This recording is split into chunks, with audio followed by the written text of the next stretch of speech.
ہم وہی کہیں گے جو ہمارا دین ہم کو بتاتا ہے.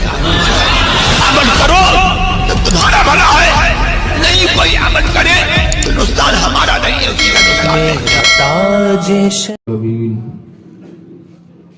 والعاقبۃ للمتقین والصلاة والسلام على سید المرسلین وعلى آلہ وصحابہ اجمعین. اما بعد فاعوذ باللہ من الشیطان الرجیم. بسم اللہ الرحمن الرحیم. قد افلح من تزکا. صدق اللہ مولانا عظیم وبلغنا رسولہ النبی الکریم ونحن علی ذلک لمن الشاہدین والشاکرین والحمد للہ رب العالمین. بارگاہ رسالت میں درود پاک کا ہدیہ پیش کریں. اللہم صلی وسلم بارک علی سیدنا مولانا محمد طب القلوب ودوائیہا وعافیت الابدان وشفائیہا ونور الابصار وضیائیہا وآلہ وصحبہ دائما ابدا. غوث اعظم بمنے بے سر و سما مددے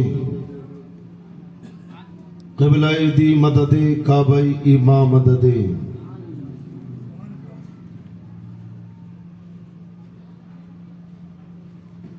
قادری کر قادری رخ قادریوں میں اٹھا, قدر عبد القادر قدرت نما کے واسطے. آج کا یہ مبارک جلسہ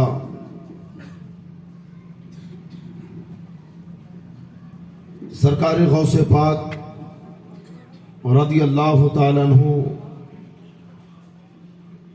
سے منسوب کیا گیا ہے, اور انشاءاللہ تبارک و تعالیٰ میں موضوع کی مناسبت سے ہی کچھ اہم باتیں آپ تک پہنچانے کی کوشش کروں گا.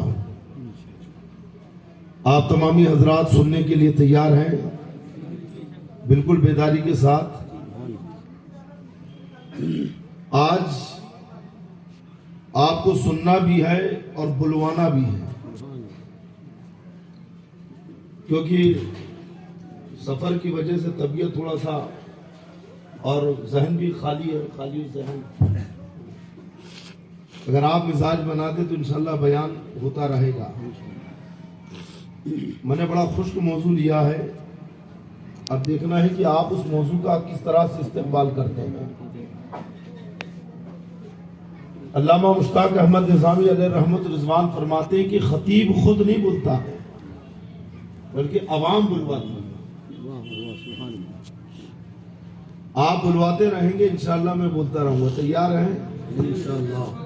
بیداری کے ساتھ دونوں ہاتھ اٹھا کر کہیں یا رسول اللہ, یا رسول اللہ, یا غوث المدد, یا غوث المدد. سبحان اللہ. ڈاکٹر اقبال کہتے ہیں کہ دیار عشق میں اپنا مقام پیدا کر, دیار عشق میں اپنا مقام پیدا کر, نیا زمانہ نئے صبح شام پیدا کر.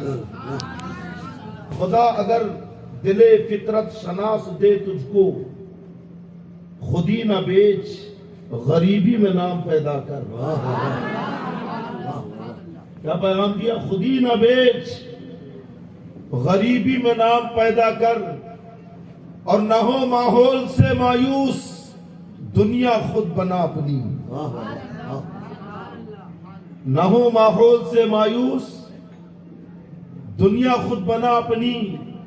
نئی کشتی نئی آندھی نئے طوفان پیدا کر. نئی کشتی نئی آندھی نئے طوفان پیدا کر. اور مزہ ہے مرنے جینے کا انہیں خطروں کے دامن میں. مزہ ہے مرنے جینے کا انہیں خطروں کے دامن میں. دلوں میں حوصلے اور حوصلوں میں جان پیدا کر. اور ایک جگہ ڈاکٹر اقبال کہتے ہیں کہ عقابی روح جب بیدار ہوتی ہے جوانوں میں. عقاب باز کو کہتے ہیں، باز بڑا باز ہوتا نا، اور باز زمین پر نہیں بیٹھتا ہے، پہاڑ کی چوٹی پہ بیٹھے گا یا پھر جھاڑ کی سب سے اونچی شاخ پر، اور وہ اپنا شکار بھی فضا میں کر لیتا ہے، اڑتے ہوئے پرندے کو اپنا شکار بنا لیتا ہے. سمجھ رہے ہیں؟ جب بجلی کڑکتی ہے نا تو باز بجلی سے کہتا ہے کہ مجھے مت ڈرا، ہے نا، بجلی کی کڑک سے بھی نہیں ڈرتا ہے. اسی سے تشبیہ دیتے ہوئے ڈاکٹر اقبال کہتے ہیں کہ عقابی روح جب بیدار ہوتی ہے جوانوں میں، نظر آتی ہے ان کو اپنی منزل آسمانوں میں، اور نکی ہے تیرا نشیمن قصر سلطانی کے گنبد میں، تو شاہین ہے بسیرا کر پہاڑ کی چٹانوں میں. تو شاہین ہے بسیرا کر پہاڑ کی چٹانوں میں. اور ایک جگہ ڈاکٹر اقبال کہتے ہیں کہ ہم تو مائل بکرم ہیں، ہم تو مائل بکرم ہے، کوئی سائل ہی نہیں، راہ دکھلائیں کسے راہ رب منزل ہی نہیں. کامیابی کا معیار کیا ہے؟ آپ کامیابی کسے سمجھتے ہیں؟ اگر یہ آدمی کے اوپر چھوڑ دیا جائے تو ہر ایک کی کامیابی کے پیمانے الگ. کوئی کہتا ہے دولت اکٹھا کر لوں، بہت زیادہ پیسہ کما لوں تو یہ میرے لیے کامیابی ہے. کوئی کہتا ہے کہ بہت بڑا کاروبار اپنا تیار کر لوں، فیکٹریاں ڈال لوں، یہ کامیابی ہے. کسی کے نزدیک پیسہ کمانا کامیابی، کسی کے نزدیک شہرت کمانا کامیابی، کسی کے نزدیک دولت کمانا کامیابی. ہم پوچھتے ہیں کہ مولا کامیابی کیا ہے؟ کامیابی کسے کہتے ہیں؟ قرآن میں کامیابی کسے کہا گیا ہے؟ تو رب تبارک و تعالی ارشاد فرماتا ہے کہ من یطع اللہ ورسولہ فقد فاز فوزا عظیما، کہ جس نے اللہ اور اس کے نبی کا حکم مانا، جس نے اللہ اور اس کے نبی کی اطاعت اور فرما برداری کی، وہی بڑی کامیابی کو پہنچا. سبحان اللہ. صرف کامیاب نہیں ہوا، فوزا عظیم، بڑی کامیابی. سبحان اللہ. سبحان. فوز العظیم اسی کو کہا جائے گا جو بڑی کامیابی پر فائز ہو جائے. اور یہ کامیابی قائم ہے اللہ اور اس کے نبی صلی اللہ علیہ وسلم کی اطاعت اور فرما برداری میں ہے. اب اللہ اور اس کے نبی کی فرما برداری کیسے کی جائے، یہ آپ کو سنیما ہال میں نہیں ملے گا، یہ سوشل میڈیا میں، یہ ہے نا، یا پھر شادی بیاہ کے منڈپ میں سیلفیاں لیتے ہوئے، یا پان ٹھیلوں پر، چوراہوں پر، یہاں پہ آپ کو پتا چلے گا اللہ اس کے نبی کی اطاعت اور فرما برداری کیسے ہوتی نہیں ہے. بلکہ ایسے جلسوں میں آتے رہو گے تو پتا چلے گا اللہ اس کے نبی کی فرما برداری کیسے ہوتی ہے.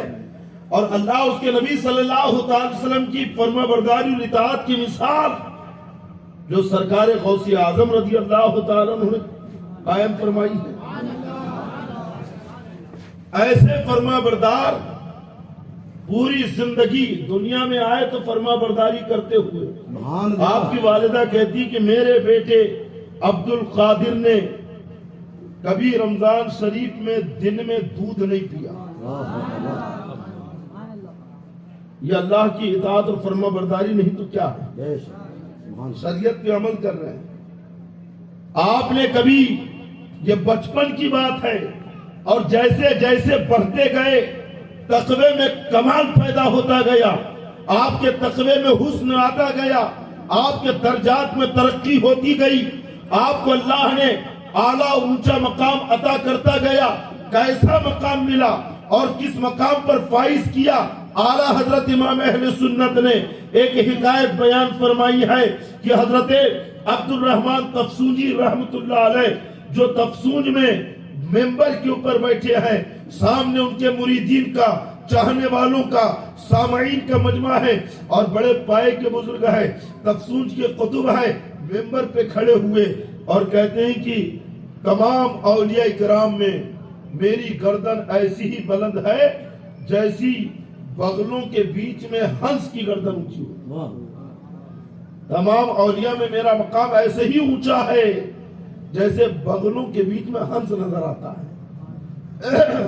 ابھی یہ جملہ آپ نے کہا ہی تھا کہ مجمع میں حضرت سیدی احمد رحمت اللہ علیہ یہ بیٹھے ہوئے تھے، کھڑے ہو گئے اور اپنی گدڑی اتار دی، کہتے ہیں کہ اے عبد الرحمن میں آپ سے کشتی لڑنا چاہتا ہوں۔ کیا کہا؟ کشتی لڑنا چاہتا ہوں۔ حضرت عبد الرحمن تفسونجی نے انہیں سر سے لے کر پیر تک دیکھا، پھر پیر سے سر تک دیکھا، ایسا 3 مرتبہ کیا اور اپنی گردن جھکا دی۔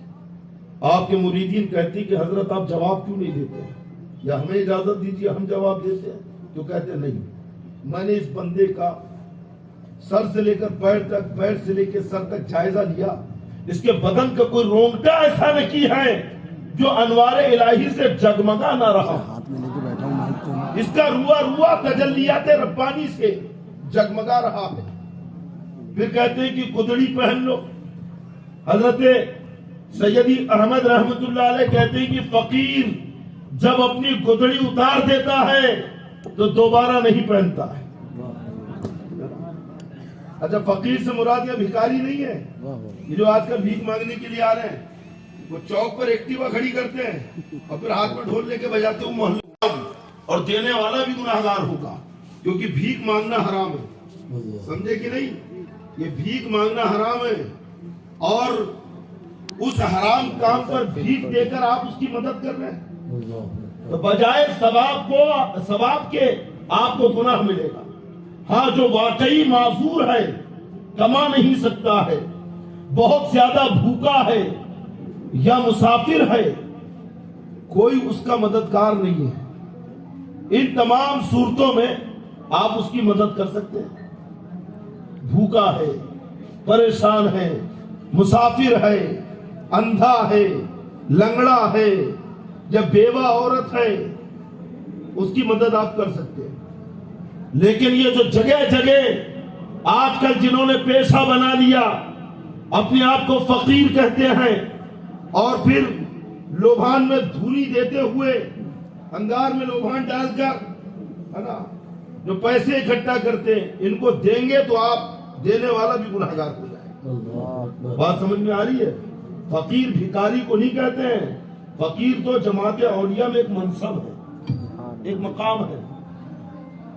اللہ کے پیارے نبی صلی اللہ علیہ وسلم فرماتے ہیں کہ الفقر فخری، فقر میرا فخر ہے۔ کیا فرمایا؟ فقر میرا فخر ہے، یہ اللہ کے پیارے نبی صلی اللہ علیہ وسلم فرما رہے ہیں۔ تو فقیر اسے کہتے ہیں جو جماعت اولیاء میں تاریک الدنیا ہو، دنیا کو چھوڑ چکا ہو، دنیا کی آسائش سے دل نہ لگاتا ہو۔ حضرت احمد رحمت اللہ علیہ کہتے ہیں کہ فقیر جب اپنی گدڑی اتار دیتا ہے تو دوبارہ نہیں پہنتا۔ ان کا مکان وہاں سے 12 دن کی مسافت پر تھا، 12 دن لگے اگر وہ جانا چاہے تو۔ وہیں سے اپنا ہاتھ بڑھاتے ہیں اور کہتے ہیں اپنی اہلیہ سے کہ فاطمہ میری گدڑی دو، انہوں نے وہیں سے گدڑی ہاتھ میں لیا اور پہن لیا۔ جب یہ مقام دیکھا حضرت عبد الرحمن تفسونجی نے تو کہتے ہیں کہ کس بارگاہ کے غلام ہو؟ تو کہتے ہیں کہ بارگاہ غوثیت کا غلام، غوث پاک کا مرید ہوں۔ حضرت عبد الرحمن تفسونجی کہتے ہیں کہ بارہا رب تبارک و تعالی کی بارگاہ میں میری باریابی ہوئی، کئی مرتبہ وہاں پہ میں حاضر ہوا، لیکن میں نے تمہارے پیر صاحب کو نہیں دیکھا۔ رب تبارک و تعالیٰ کے قرب میں، قرب خاص میں کئی مرتبہ گیا، لیکن وہاں پہ تمہارے پیر صاحب غوث پاک نظر نہیں آئے۔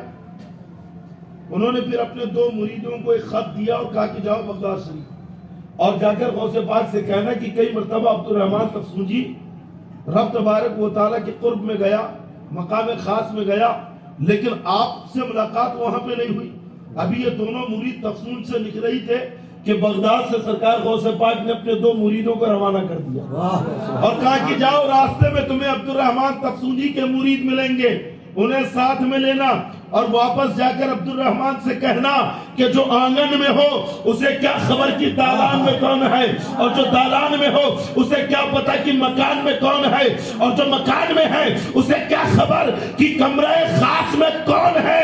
کہہ دینا کہ تم ابھی آنگن میں ٹہل رہے ہو جبکہ عبد القادر کمرہ خاص میں بیٹھا ہوا۔ سبحان اللہ، سبحان اللہ، نعرہ تکبیر، نعرہ رسالت، جشن غوث الورا، سبحان اللہ۔ حضرت عبد الرحمن تفصیلی کے دونوں مرید واپس آئے، غوث پاک کے مرید اب حضرت عبد الرحمن تفصیلی کو یہ پیغام پہنچا رکھے ہیں، آپ کہاں کی بات کر رہے ہیں؟ غوث پاک تو کمرے خاص میں بیٹھے ہیں، وہاں پہ غوث پاک کی زیارت کے لیے آپ کو کئی منزلیں پار کرنا پڑے گا۔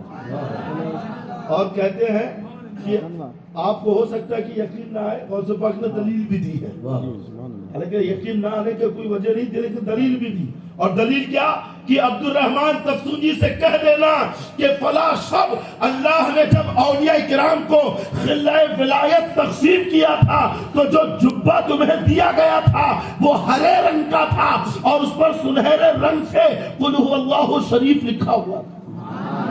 عبد الرحمن تفصیلی رحمت اللہ علیہ نے جیسی سنا منبر پہ کھڑے ہو گئے، گردن جھکا کر کہتے ہیں عبد القادر شیخنا، عبد القادر ہمارے شیخ ہیں، ہمارے سردار ہیں۔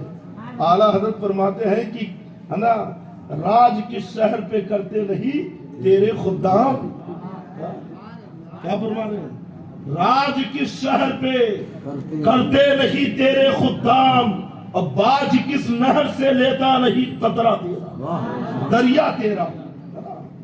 باج یہاں پہ ٹیکس کے معنی میں قاری صاحب، باج یعنی ٹیکس سمجھتے آپ؟ لگان وصول کرنا۔ تو اعلیٰ حضرت کہتے ہیں کہ باج کس نہر سے لیتا نہیں دریا تیرا، مزرعہ کشت و بخارا عراق و اجمیر، کون سی کشت پہ برسا نہیں چھالا تیرا۔ ارے کیا دبے جس پہ حمایت کا ہو پنجہ تیرا، شیر کو خطرے میں لاتا نہیں کتا تیرا۔ یہ سرکار غوث پاک رضی اللہ تعالیٰ عنہ کی شان ہے کہ آپ اتنے اونچے مقام پر فائز ہوئے، خود کہتے ہیں کہ مانگو عبد القادر سے، اللہ نے عبد القادر کو بہت عطا کیا ہے۔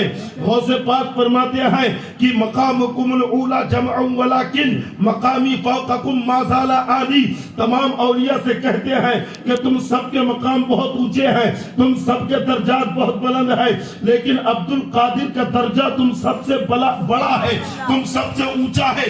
جو اس درجے پر فائز ہو کہ اللہ کے حکم سے کہے کہ میرا یہ قدم سارے ولیوں کی گردنوں پر ہے، جو اس مقام پر فائز ہو کہ جب ولایتیں تقسیم کی جائے تو سرکار غوث پاک کی غلامی کو تسلیم کرنا ولی کے لیے ضروری ہو جائے، اتنے عظیم منصب پر فائز رکھ کر سرکار غوث پاک کے تقوی کا عالم کیا ہے، آپ کی پرہیزگاری کا عالم کیا ہے، آپ کے تزکیہ نفس کا عالم کیا ہے کہ آپ نے 40 سال تک عشاء کے وضو سے فجر کی نماز پڑھی ہے، 40 دن تک آپ بھوکے رکھے ہیں، نہ کچھ کھا رکھے ہیں نہ کچھ پی رکھے ہیں۔ پوچھا گیا کیوں نہیں کھاتے؟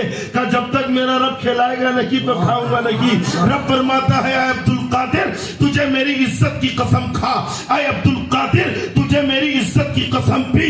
اعلیٰ حضرت فرماتے ہیں قسمیں دے دے کے کھلاتا ہے پلاتا ہے تجھے پیارا اللہ تیرا، چاہنے والا تیرا۔ نعرہ تکبیر، نعرہ رسالت، مقام غوث اعظم۔